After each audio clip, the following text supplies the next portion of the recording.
Today I want to talk about how you have an inheritance in Jesus. The scriptures in Ephesians chapter 1 verse 11 says, "In whom also we have obtained an inheritance, being predestined according to the purpose of Him who works all things according to the counsel of His will." Now that's a lot of big terminology, but it tells us that we have an inheritance and we've been predestined to receive that inheritance because it's God's will. God carries out this plan through Jesus Christ. And when He decides He's going to do something, there's no way it's not going to get done.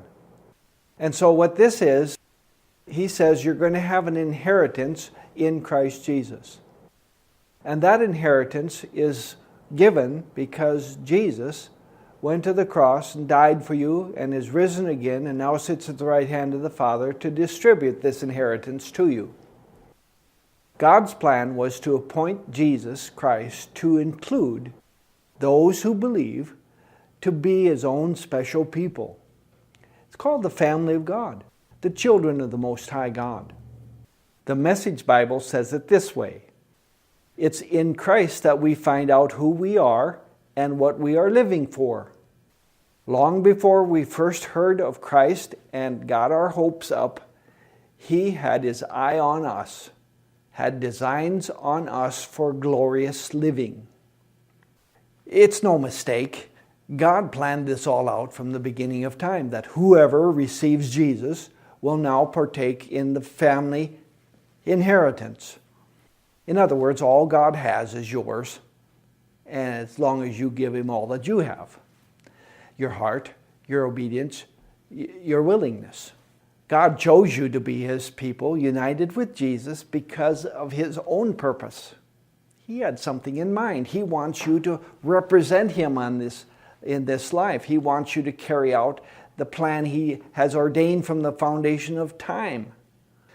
You're no accident. He thought of you long before you ever thought of you. And this decision was already in the heart of God before we either did anything good or anything bad. So it's certainly not based upon our behaviors. You now can take your place because that's what God designed you for. You can become the child of God by accepting Jesus into your heart and confessing His lordship over your life, and it says you will be saved. That salvation includes an inheritance.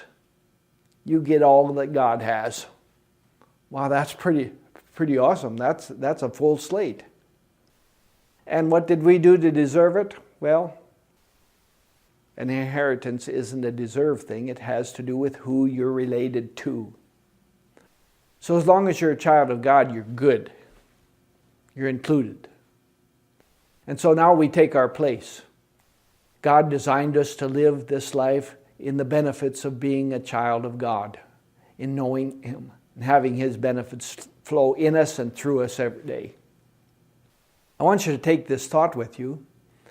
It is God's will and plan that I walk as a chosen vessel of God's glory. I've been given an inheritance in Christ. It's already been done.